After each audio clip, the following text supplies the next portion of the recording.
Ya Ali Madad. Al-Waiz, Rai Abu Ali Missionary, Wise number 798. یا علی مدد ایک دفعہ پھر اب جماعت کی خدمت کے اندر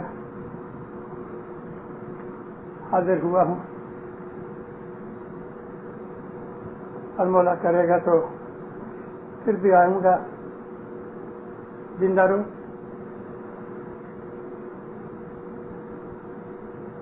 میری آج کی یہ جو وائز ہے یہ وائز بہت دھیان سے سننا، اس لیے کہ بعض دفعہ آدمی سنتے ہیں لیکن ادھر ادھر دھیان ہو جاتے ہیں، اور یہ انسانی فطرت ہے. واز کا سننا بھی عبادت ہے، واز کا کرنا بھی عبادت ہے. اور اگر کوئی آدمی کسی بھی شخص کو دین کا ایک لفظ بھی سکھاتا ہے تو نبی کریم فرمایا کہ اس کو قیامت تک اس کا اجر ملتا رہتا ہے. ہماری دعا کے اندر اللہ کا کلام کا ایک پارٹ ہے.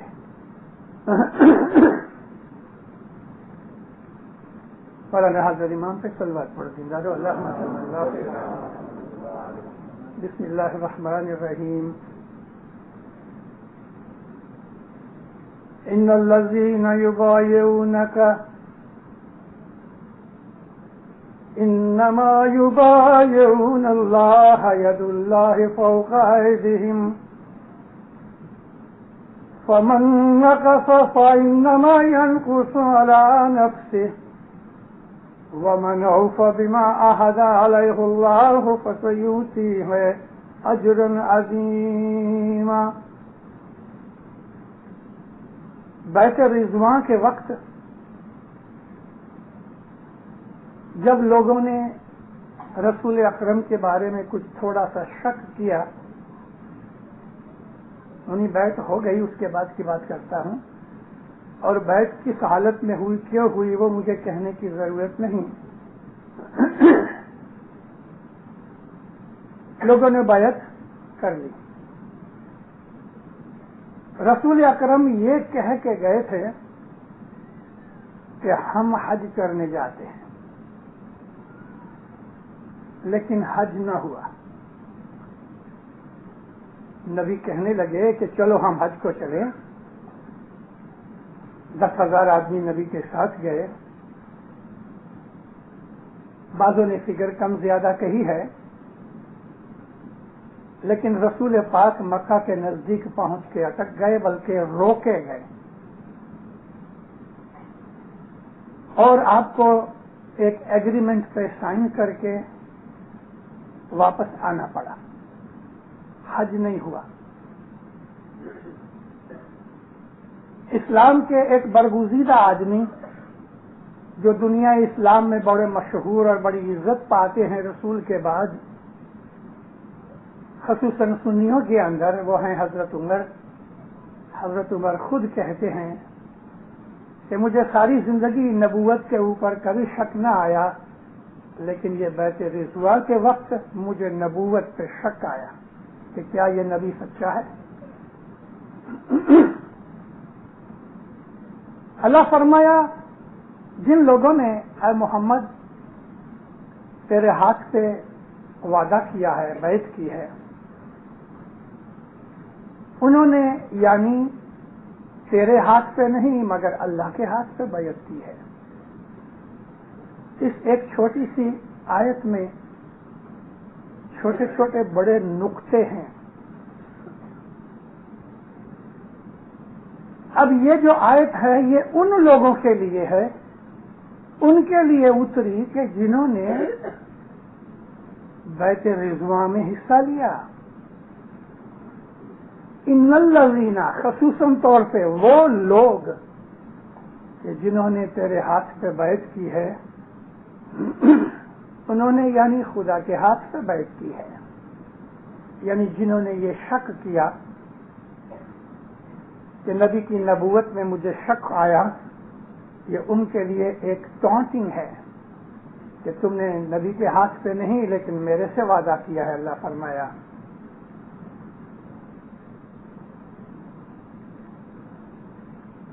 انما الذین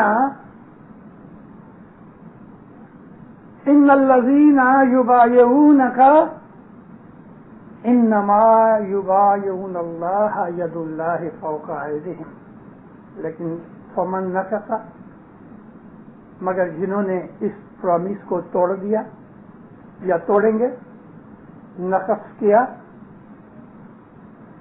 انہوں نے خود اپنے نفس کے اوپر ظلم کیا۔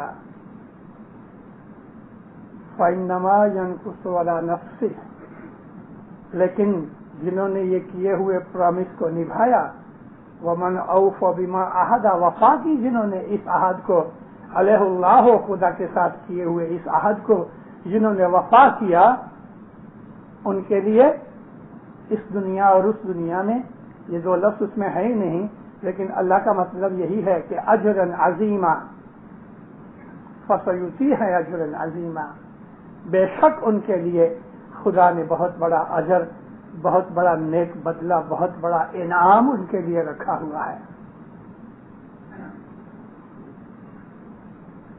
اس آیت کے متعلق ملتا جلتا ایک بات ہے، اے جی دین چھوڑی جے کوئی داوے پڑیا، دین لیا، بیعت کرنے سے ہم دین اختیار کرتے ہیں۔ جس نے بیعت نہیں کی، حضر امام کی، اس نے دین اختیار نہیں کیا۔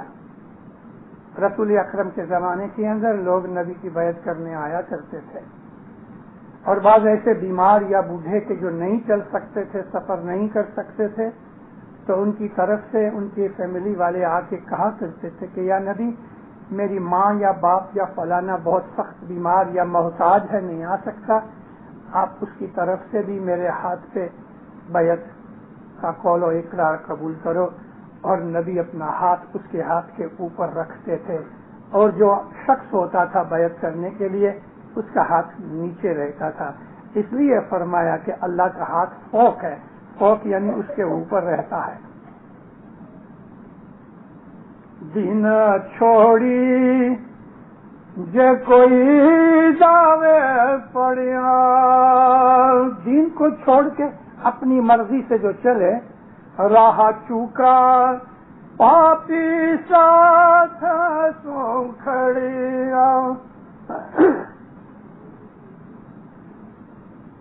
وہ پاپی گنہگار، کیونکہ اس نے بیعت توڑ کے اپنی مرضی سے چلنا شروع کر دیا، گنہگار ہو گیا، اس کی بیعت ٹوٹ گئی۔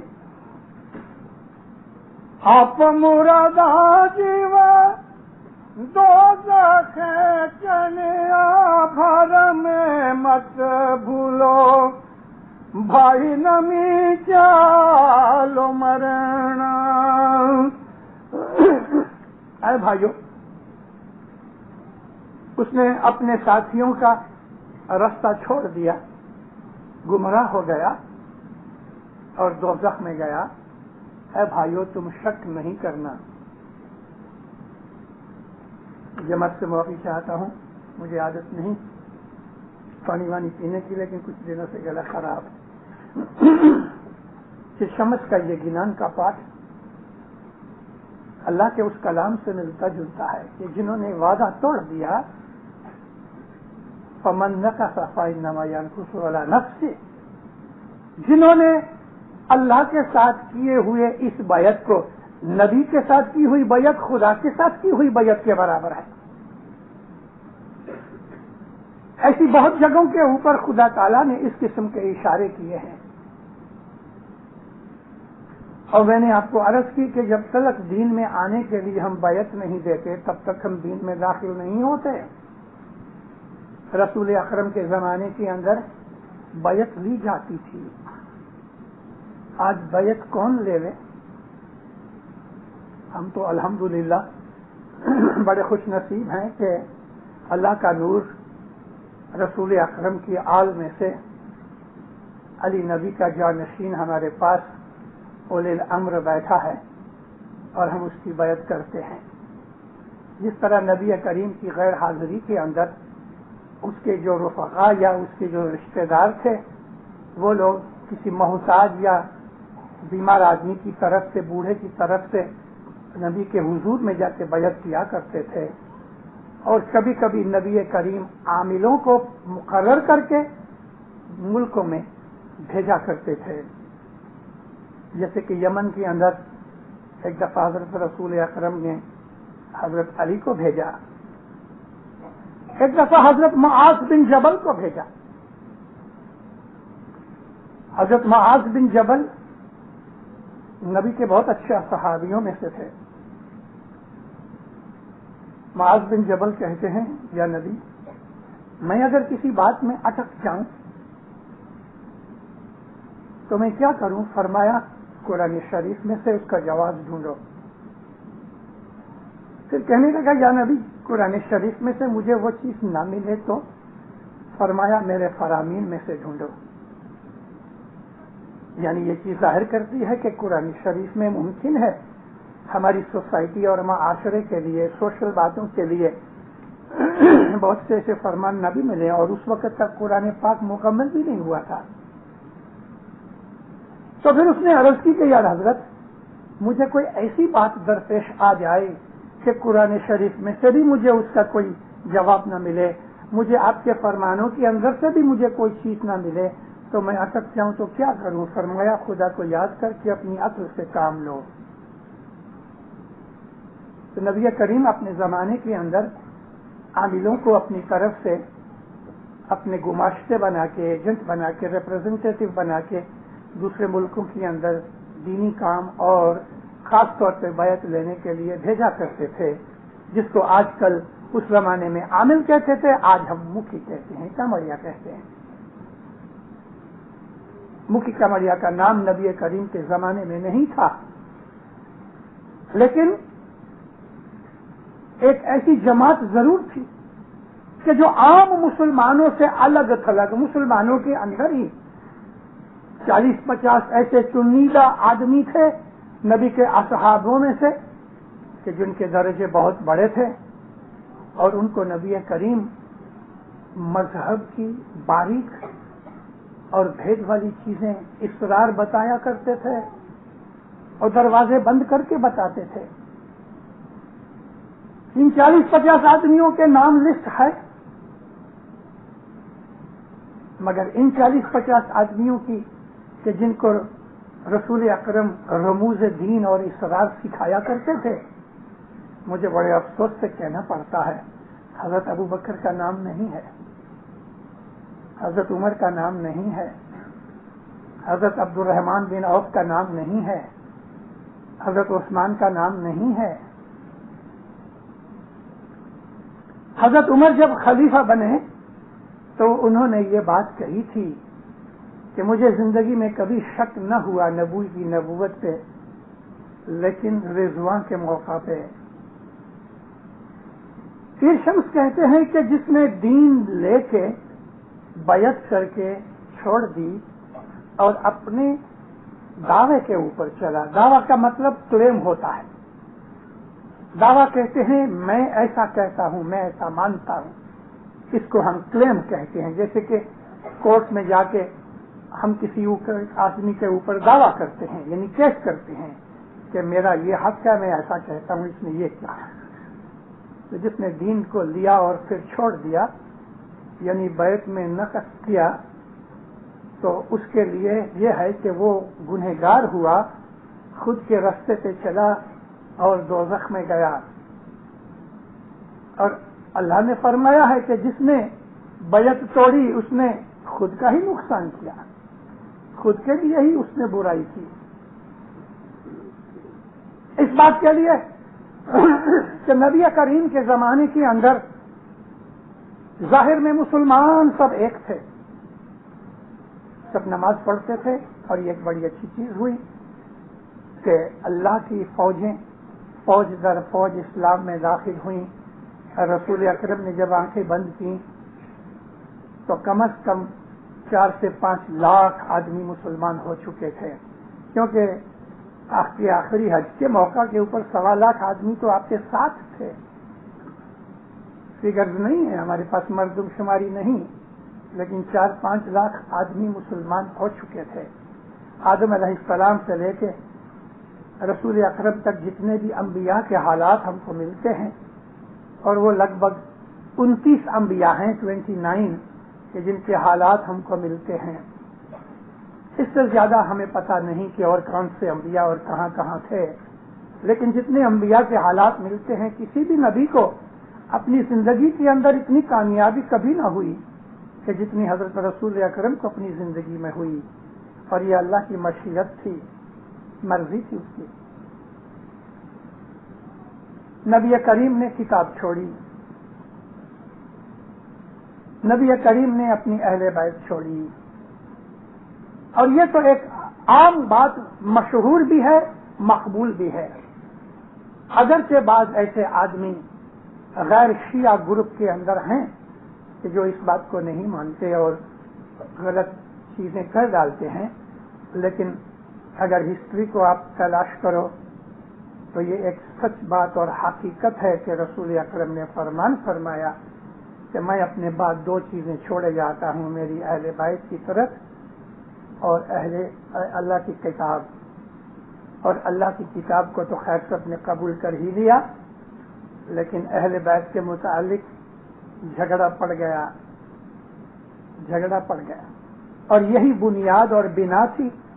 اسلام کے اندر 2 ٹکڑے ہو گئے امت کے. بہت زیادہ میجورٹی وہ لوگ تھے کہ جنہوں نے امامت کی انسٹیٹیوٹ کو قبول نہ کیا. یہ جو امامت کی انسٹیٹیوشن ہے شیعوں نے قبول کی. اللہ اور اللہ کے نبی کے فرمان کے اوپر برابر چلتے رہے، اور یہ وہ لوگ تھے کہ جن کو بعد میں یا آج ہم شیعان علی کہتے ہیں، اور ان کے اندر یہ امامت قائم رہی، امامت کی بنیاد قائم رہی. لفظ امام قرآن شریف میں بہت جگہوں کے اوپر بہت تاریخوں سے آیا ہے. میں اس لفظ کے اوپر آج کچھ بولنا نہیں چاہتا، اور یہ جو موقع ہے یہ واعظ کا موقع ہے. میں اسکالرز کے اندر یا اسٹوڈنٹس کے اندر میں کوئی لیکچر نہیں کر رہا ہے. اور آپ لوگ الحمدللہ بڑے پکے اسماعیلی ہو، آپ میں سے بہت سے پڑھے لکھے ہیں، پڑھتے رہتے ہو، آپ کو بہت سی چیزوں کی خبر بھی ہے. میں تو محض آپ کو بہت دفعہ اشارے کرتا ہوں یاد کرانے کے لیے. ایک گروپ جو چھوٹا تھا، انہوں نے اپنے رہبر آقا سید نبی کریم محمد صلی اللہ علیہ وآلہ وسلم کے فرمان پہ عمل کیا.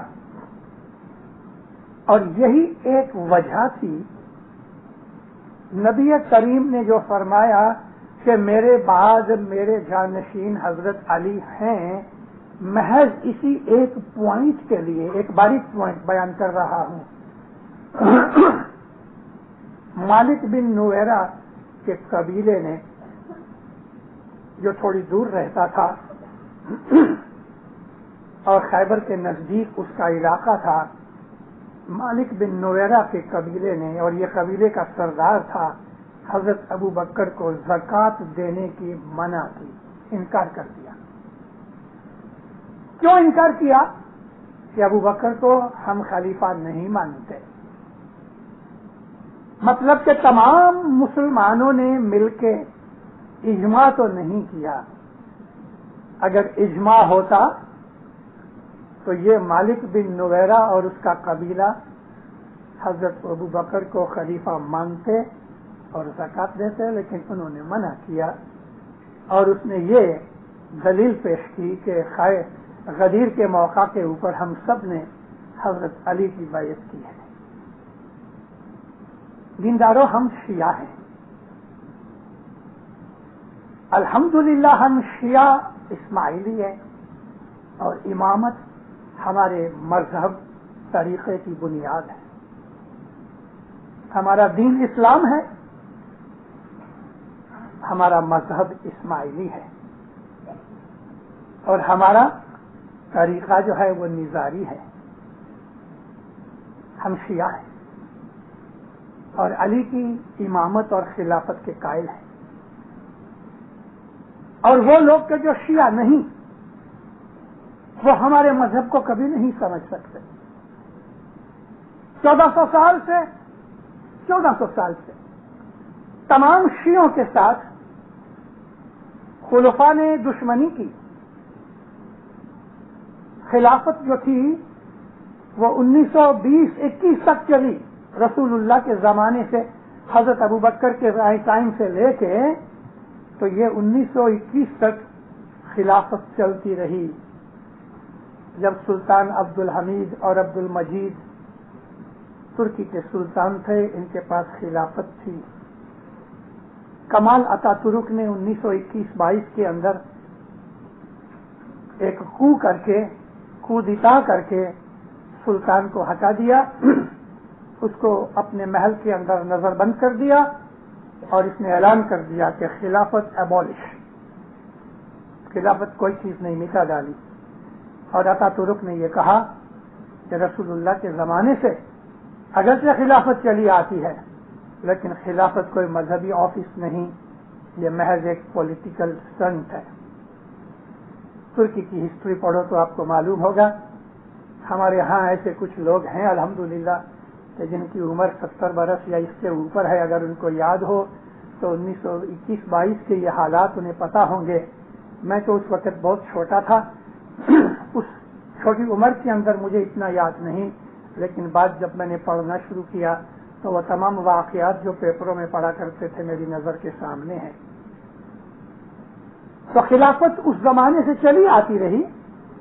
ان تمام خلفاء نے، صرف اس کے اندر 2-4 ایسے خلیفہ ہیں کہ جو بہت نیک دل اور دیانت دار تھے، عادل تھے، جیسے کہ حضرت، میں ان کو اس لیے حضرت کہتا ہوں کہ انہوں نے حق کیا۔ عمر بن عبد العزیز بنی امیہ کے 8ویں خلیفہ تھے۔ بنی امیہ کا پہلا خلیفہ معاویہ تھا، 8ویں نمبر کے اوپر عمر بن عبد العزیز جب خلیفہ بنے، اس نے سب سے پہلا کام کیا کیا کہ حضرت ابوبکر نے جو صدق کا باغ بی بی فاطمہ کا جو پرسنل پراپرٹی اور ملکت تھی چھین لیا تھا، بی بی فاطمہ سے ان کی پرسنل پراپرٹی چھین لی تھی۔ جب بی بی فاطمہ نے، جس کے اوپر ان کا نبھاؤ تھا اکنامکلی، یہ ایک صدق کا باغ تھا جس کو اویسس کہتے ہیں انگلش میں، مدینے سے تھوڑی دور نزدیک ہی تھا، اس کے اندر کھجور کے درخت وغیرہ بہت تھے اور بھی پھل وغیرہ تھے کہ جس کو بیچ کے بی بی فاطمہ اپنے بچوں کو کھلاتی تھیں۔ حضرت علی علیہ السلام کی بی بی فاطمہ کے زمانے کے اندر جو لائف کا ٹکڑا تھا، یعنی جو زندگی پسار کی تھی، تو وہ بڑی غربت میں نکالی انہوں نے، مگر الحمدللہ وہ محتاج نہیں تھے، بادشاہ تھے۔ اور حضرت ابوبکر نے بی بی فاطمہ کا یہ صدق کا باغ نیشنلائز کر لیا، چھین لیا۔ بی بی فاطمہ نے کہا کہ حضرت رسول اللہ نے یہ باغ مجھ کو پرسنل باپ کے طور پہ وراثت میں دیا ہے اپنی بیٹی کو، اور نبی کریم نے ایک لکھ کے وثیقہ لکھا تھا، ایک ڈاکومنٹ لکھی تھی۔ بی بی فاطمہ اپنے گھر جا کے وہ ڈاکومنٹ لے کے آئی، اور یہ جب ڈاکومنٹ آئی تو حضرت ابوبکر خلیفہ خلافت کی تخت پہ گادی پہ بیٹھے تھے، جیسے ہی انہوں نے پیش کیا، بیچ میں سے کھڑے ہو کے حضرت عمر نے چھین لیا اور اس کو پڑھے بغیر، دیکھے بغیر، کھولے بغیر اس کو ٹکڑے کر کے پھینک دیا۔ نبی کریم کا نوشتہ، رسول اللہ کی تحریر کو حضرت عمر نے پھاڑ دیا۔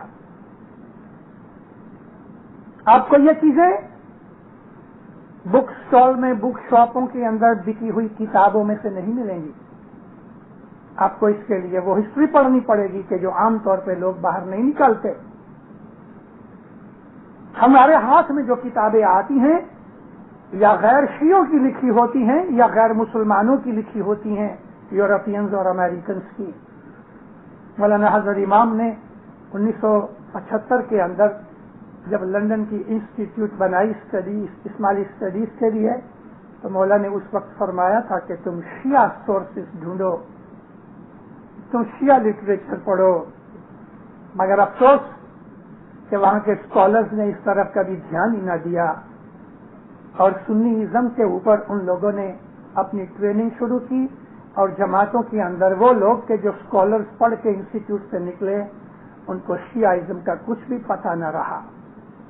اب جا کے 10 برس کے بعد جب اس ساری دنیا کے اسماعیلیوں سے ہوا پہ ہوتے رہے تب کچھ جا کے تھوڑی یہ چیز تھمی ہے۔ کوئی کھڑا ہوتا ہے کہتا ہے کہ علی 10 برس میں مسلمان ہوئے، کسی نے یہ کہہ دیا کہ حضرت امام کی فوٹو جو ہے وہ کفر ہے، یہ شرک ہے، کسی نے یہ کہہ دیا ہے کہ حضرت امام جو ہے وہ ہمارا ایک لیڈر ہے، امامت کوئی چیز نہیں، اس میں کوئی نور بور کی بات نہیں، کسی نے یہ کہہ دیا کہ یہ جنان جو ہے وہ تو ایک گمک تھی ہمارے پیروں نے کہی، اور پیر کون ہے؟ پیر ایک دائی اور مشنری جیسے تھے۔ ہماری بنیادوں کو کاٹنا شروع کر دیا ان اسکالرز نے، اسماعیلی مذہب کی بنیادوں کو کاٹنا شروع کر دیا۔ الحمدللہ جماعت کے اندر ایسے زیادہ میجورٹی لوگ ہیں کہ جو ان کی شرارت میں نہیں آئے۔ یاد رکھو دیندارو، میں آج کو یہی کہنا چاہتا ہوں کہ ہمارا جو اسماعیلی مذہب ہے اس کی بنیاد نور کے اوپر ہے، اس کی بنیاد محبت کے اوپر ہے، ولایہ کے اوپر ہے۔ اللہ فرماتا ہے اے محمد ان مسلمانوں کو کہے کہ میں نے اتنی دکھ اٹھائے، اتنی تکلیفیں اٹھائی، تم جاہل تھے، لڑتے تھے، دشمن تھے، میں نے تمہیں دین اسلام بتایا، تو رسالت کا میرے کو کوئی بدلہ یا عوض یا قیمت یا اجر نہیں چاہیے۔ قل لا اسألکم الا اجر الرسالت، کہہ دے ان لوگوں کو، عربوں کو، کہ میرے کو رسالت پناہ میں نے کیا، نبوت کی میں نے، اور تم کو دین اسلام بتایا، میرے کو اس کا کوئی بدلہ عوض قیمت کچھ نہیں چاہیے، الا فی المودۃ القربہ، سوا اس کے کہ تم میرے اہل بیت جو ہیں نا ان سے تم محبت رکھو۔ یعنی اللہ نے مسلمانوں کو رسول اللہ کی فیملی کے ساتھ محبت رکھنے کے لیے قرآن پاک میں حکم کیا، اور خود رسول اکرم نے بھی یہی فرمایا کہ میری اہل بیت سے محبت رکھو۔ حضور نے اس بات کو لوگوں کے سامنے کر کے بھی بتایا۔ حضرت حسن آیا کرتے تھے، جب وہ بہت ہی چھوٹے تھے تو حضرت حسن کو، آپ کو تو معلوم ہے کہ عرب لوگ بہت لمبا چوڑا جبہ پہنتے ہیں، اوپر نیچے آ جاتا ہے، تو حضرت حسن کو اندر بغل میں ٹھنڈی وقت تھا اور نبی کریم نے اپنے اس چھوٹے نواسے کو سینے کے ساتھ لگا کے اندر رکھا ہوا تھا اور اوپر سے وہ جبہ پڑا تھا۔ ادھر بلک نکل آیا نا، سامنے سے ایک اصحابوں میں سے ایک شخص آئے، رسول پاک کو سلام کیا، تو اس نے یہ بلک نکلا ہوا دیکھا تو پوچھا یا حضرت یہ کیا ہے؟ تو حضور نے ایسا کر کے بتایا، تو حضرت حسن سوئے ہوئے تھے، باہر ٹھنڈی تھی، سینے کے ساتھ چپکا رکھا تھا۔ امام حسین علیہ السلام کو ایک دن کندھے کے اوپر اس طرح سے رکھے جیسے آدمی گھوڑے پہ بیٹھتا ہے، ایک پاؤں اس طرف تھا، ایک پاؤں اس طرف تھا، اور نانا جان کی زلفیں پکڑی ہوئی تھیں، پگڑی تھی اوپر لیکن آپ کی زلفیں لمبی تھیں، تو حضور امام حسین علیہ السلام نے ان زلفوں کو پکڑا ہوا اور نبی کریم نے حضرت حسین کے پاؤں پکڑے ہوئے، اور یہ نانا اور دوہترا یہ چلے آتے تھے۔ سامنے سے حضرت ابو بکر ملے تو دیکھ کے کہنے لگے واہ واہ کتنی اچھی سواری ہے، تو نبی کریم فرماتے ہیں ہاں سوار بھی بہت اچھا ہے، سواری کا مطلب رسول اللہ کے جس کے اوپر وہ سوار ہیں، لیکن آپ فرمایا کہ ہاں سواری اچھی ہے لیکن سوار اس سے بھی اچھا ہے۔ ایک دن حضرت رسول پاک نماز پڑھنے بیٹھے، ساری جماعت پیچھے ہے، اور اس زمانے کے اندر عورتیں بھی مسجد میں آیا کرتی تھیں، مرد آگے ہوتے تھے، ان کے پیچھے لڑکے بچے ہوتے تھے، اور بالکل آخر کے اندر عورتیں رہتی تھیں۔ یہ وہ زمانہ تھا دینداروں کہ جب لوگوں کے پاس اچھی طرح پہننے کے کپڑے نہیں تھے، خصوصاً عربستان میں غریبی بھی بہت تھی، بہت تھوڑے آدمی تھے کہ جو مالدار تھے، اور یہ بھی تھا کہ کپڑا اور ایسی چیزیں ادھر بنتی نہیں تھی، دوسرے ملکوں سے آتی تھیں، اس کے لیے لوگوں کے پاس کپڑے نہیں تھے، اور اچھی طرح سے سطر نہیں ڈھانکا جا سکتا تھا۔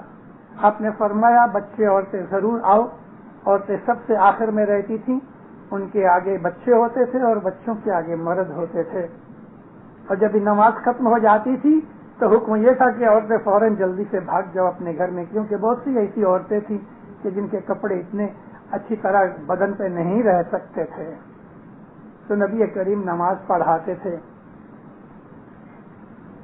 کسی سجدے کے اندر نبی کریم نے سر جلدی سے نہیں اٹھایا، بہت دیر ہو گئی، بہت دیر ہو گئی۔ اصحابی سوچنے لگے کہ کیا حضور وفات پا گئے؟ تو کسی نے ایسا سر اٹھا کے جو دیکھا تو رسول اکرم سجدے میں ہے، اور حضرت امام حسین گردن مبارک پہ بیٹھے ہوئے ہیں جس طرح گھوڑے پہ بیٹھتے ہیں، اور وہی حالت کے نبی کریم کی زلفیں جو ہیں وہ ہاتھ میں پکڑی ہوئی ہیں۔ کافی دیر تک بیٹھے رہے۔ شیعوں نے اس کے اندر اپنی محبت کا اظہار کر کے چلو اس قسم کی کچھ شاعرانہ باتیں بھی کر دی ہیں کہ وہی نازل ہوئی کیا محمد، جب تلک کہ یہ حسین نہیں اٹھے تب تلک سر نہیں اٹھانا۔ مگر اس وحی کا کوئی بھی روایت کے اندر یعنی ایسا سلسلے کا کچھ پروف نہیں۔ ہاں کتابوں میں یہ ضرور ہے کہ حضور کی گردن سے حضرت امام حسین بیٹھے تھے اور آپ نے سر نہیں اٹھایا جب تک کہ امام حسین خود اپنی مرضی سے نیچے نہیں اترے، اور جب نیچے اتر گئے تو رسول اکرم نے سجدہ پورا کیا، قیام کیا یعنی کھڑے ہو گئے، اور حضرت امام حسین کو گود میں اٹھا لیا کھڑے کھڑے۔ جب رکوع میں جاتے رہے تو بھی گود میں رہے، لیکن سجدہ کرنے سے پہلے امام حسین کو بھی زمین پہ رکھ دینے، پھر سجدے میں جاتے تھے۔ کتنی محبت ہونی چاہیے کہ عبادت کے اندر بھی خلل ہو رہا ہے، مگر اپنے اس نواسے کے ساتھ یہ محبت ہے کہ اس کو گود میں اٹھائے ہوئے نماز پڑھ رہے ہیں، اور جب تک وہ نہیں اٹھا تو اللہ کے حضور میں سجدہ بھی لمبا کر دیا۔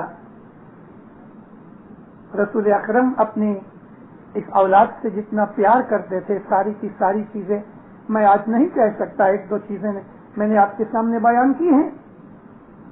علی کے ساتھ بھی ایسی ہی محبت تھی، فاطمہ کے ساتھ بھی ایسی محبت تھی، اور بی بی فاطمہ کے ساتھ تو ایسی محبت تھی کیونکہ چھوٹی تھی اور اماں گزر گئیں، اور نبی نے ماں کا بھی کام کیا، باپ کا بھی کام کیا، اس کو وہ پیار دیا کہ جو ماں اور باپ مل کے پیار دیتے ہیں۔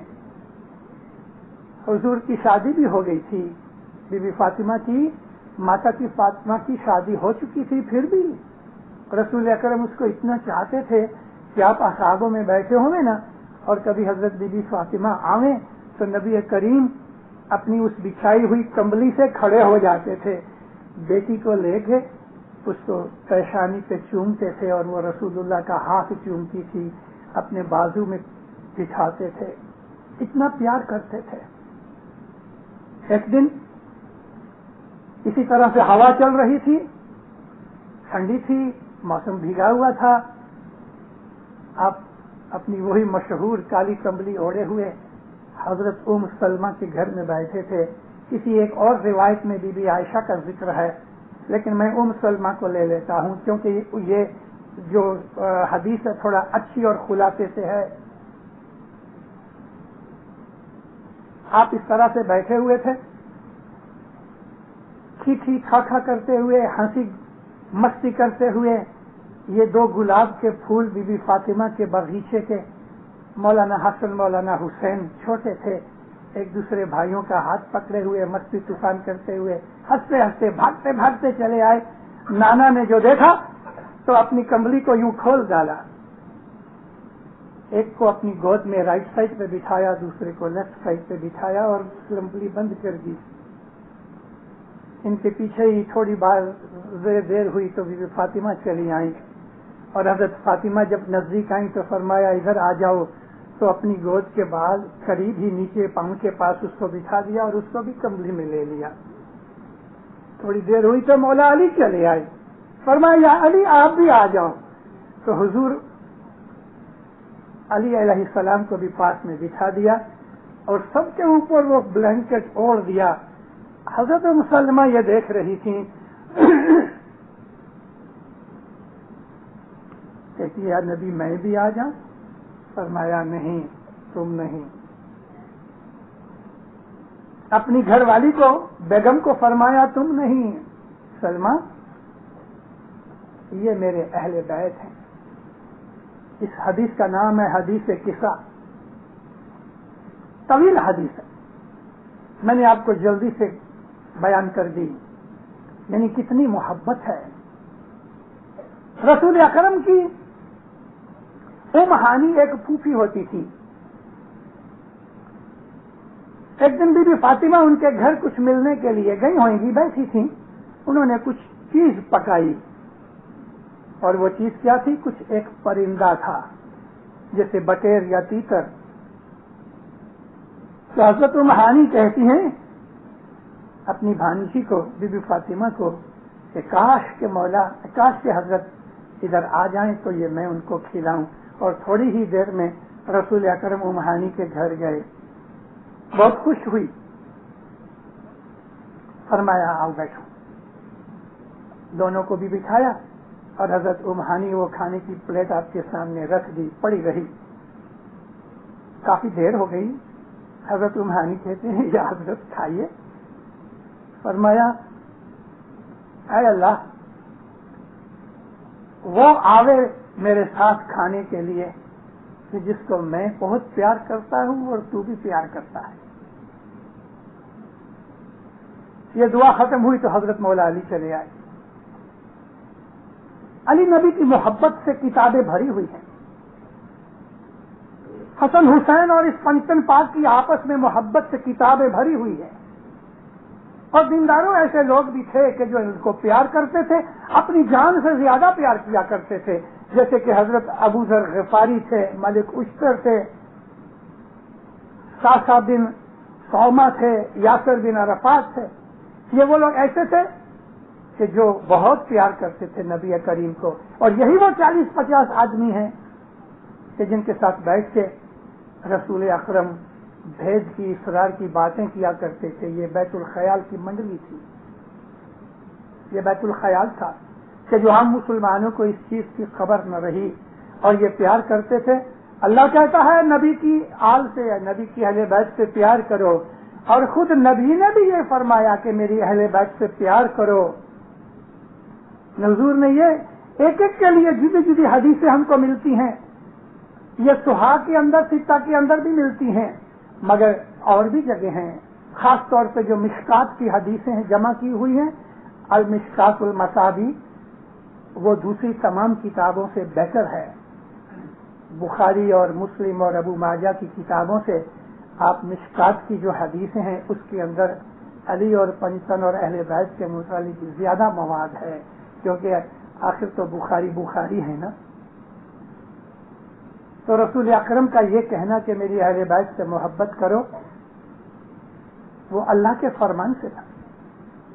محبت کی ایک اور بات کروں. 8واں سن تھا آپ کی نبوت کا، مدینہ کا وقت ہے. یعنی آپ کی زندگی کا جو وقت ہے وہ مدینے میں جو گزر رہا تھا، اس میں رسول اکرم اپنے گھر سے باہر نکلے. آپ کو میں کبھی کہہ چکا ہوں یا آپ جانتے بھی ہوں گے کہ مسجد نبوی کے بازو میں ہی رسول اکرم کے گھر تھے، اور ایسے 8-9 کوٹھڑیاں تھیں. ہر ایک کے اندر ایک ایک بیوی رہتی تھی، اور ایٹ اے ٹائم 9 بیویاں ساتھ رہتی تھیں. اس طرف اور دوسرے اصحابوں کے گھر تھے، اور حضرت علی کا بھی گھر تھا. تو ایک دن یوں ہی، نماز ابھی ہوئی نہیں، نماز ہونے والی ہے، لوگ جمع ہو چکے ہیں اور تھوڑی ہی دیر باقی ہے. رسول اکرم اپنی جو لوا تھی یعنی چادر تھی وہ کھینچتے ہوئے چلے آئے، چادر آدھی زمین سے گھسٹ رہی ہے۔ حضور نے آ کے بلال کو پکارا، بلال کھڑا ہو کے ادب سے آیا، فرمایا اے بلال اعلان کرو کہ میرے اور علی کے دروازے کے سوا باقی سب کے دروازے بند کرو۔ ہوا کیا تھا؟ اور یہ ہوتا تھا کہ جب نبی نے یہ مدینے میں آ کے مسجد بنائی تو اپنا گھر مسجد کے ساتھ بنایا، تو دوسرے اصحابوں نے بھی اپنے اپنے دروازے اندر سے نکال لیے، تو یہ لوگ سب باہر سے پھر کے جانا پڑتا تھا۔ تو ایسا یوں ہی ایک دروازہ نکالا اور اندر سے چلے آئے، اور پھر تو کیا ہوا کہ ان کی فیملی کے بچے گندے ہیں، پاخانہ کیا ہے، پیشاب کیا ہے، وضو کیا کہ نہیں کیا، یہ سب نوکر چاکر آنا جانا، غلام ادھر سے دروازہ کھولا، مسجد میں نکل کے باہر چلے گئے کیونکہ چکر نہ پڑ گئے۔ رسول اکرم نے فرمایا اے بلال حکم کرو میرے اور علی کے دروازے کے سوائے باقی سب لوگ اپنا دروازہ بند کرو۔ اور اس میں خاص طور پہ 3 شخص زیادہ تھے، ایک حضرت ابو بکر کا دروازہ تھا، ایک حضرت عمر کا دروازہ تھا، اور ایک حضرت عبد الرحمن بن عوف کا دروازہ تھا۔ کوئی نہیں اٹھا، کوئی نہیں اٹھا دروازہ بند کرنے کے لیے۔ رسول اللہ کا فرمان ہے، سن رہے ہیں۔ دیکھو تو صحیح، جس نبی کی بیعت کی، جس نبی نے اللہ کی روشنی بتائی، جس نبی کے اوپر ہم نے ایمان رکھا، اور ہماری عبادت اس نبی کے نام کلمے کے بغیر پوری نہیں ہوتی، وہ نبی کہتا ہے کہ اٹھ کے دروازہ بند کرو، کوئی نہیں اٹھتا۔ ظاہر نافرمانی، یہ تو ایک قسم کی بغاوت ہو گئی، کوئی نہیں اٹھا۔ نبی فرماتے بلال اعلان کرو کہ میرے اور علی کے دروازے کے بغیر سوائے باقی سب دروازے جلدی سے بند کرو۔ کوئی نہیں اٹھا۔ کتنی بڑی بات ہے یہ، رسول اللہ کے وہ اصحاب کہ جن کے اوپر سارے امت کا دار و مدار ہو گیا بعد میں، وہ اصحابوں میں سے کوئی نہ اٹھا۔ کیا یہ نبی کی صریحاً ظاہراً منہ کے اوپر رسول اللہ کھڑے ہیں اور فرمان ہو رہا ہے تو بھی کوئی اٹھتا نہیں؟ اس سے زیادہ اور کیا بغاوت ہو سکتی ہے؟ تیسری بار رسول اکرم کو ذرا چہرہ لال ہو گیا۔ حضور نے فرمایا اے بلال اعلان کرو پہلے اس سے کہ تمہارے اوپر غضب اترے نافرمانی کی وجہ سے، تم دروازے بند کرو وگرنہ غضب اترے گا۔ اس وقت یہ تمام صاحب اٹھے، بھاگ کے دروازے بند کر دیے۔ آپ نے یہ باتیں کبھی ان آرڈینری کتابوں میں پڑھی ہیں؟ نہیں پڑھو گے، جان بوجھ کے نکال دی جاتی ہیں۔ مگر رسول اکرم کی حدیثوں کے اندر اس قسم کے بہت سے واقعات ہیں۔ جب دروازے بند ہو گئے تو حضرت عمر کچھ دوسروں کے ساتھ آہستہ آہستہ ذرا باتیں کرنے لگے۔ کیا کہتے تھے؟ داماد ہے نا، فیور کرتے ہیں بیٹی کی وجہ سے، رسول اکرم برداشت نہ کر سکے یہ مینا تونا۔ ارے دو جہان کے اس سرور کائنات رسول اکرم کے حضور میں تم ایسی باتیں کر رہے ہو؟ نبی کریم نے فرمایا اے بلال کہو کہ یہ دروازے میں نے بند نہیں کروائے، اللہ نے کروائے ہیں، میں نے نہیں بند کروائے، اللہ نے کروائے۔ مگر اس کے اندر ایک چیز ظاہر ہوتی ہے کہ علی کے لیے رسول پاک نے ظاہر میں بھی جماعتوں کے اندر، امت کے اندر علی کی منزلت، علی کا درجہ، علی کی محبت، ان تمام چیزوں سے اظہار کیا۔ جب حضرت عمر خلافت پہ آ گئے تو اس وقت انہوں نے عبداللہ ابن عباس کو ایک دن کہا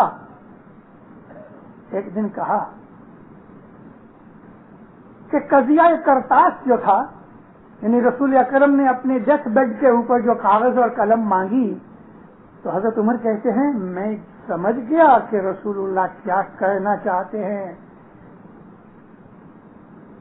میں نے اس آدمی کو جانے نہ دیا کہ وہ کاغذ لے کے آئے، کیونکہ میں جانتا تھا کہ نبی کریم کیا کرنے والے ہیں۔ بات ایسی تھی عبداللہ، نبی حضرت علی کی بابت میں کچھ بہک گئے تھے۔ دیکھو تو صحیح،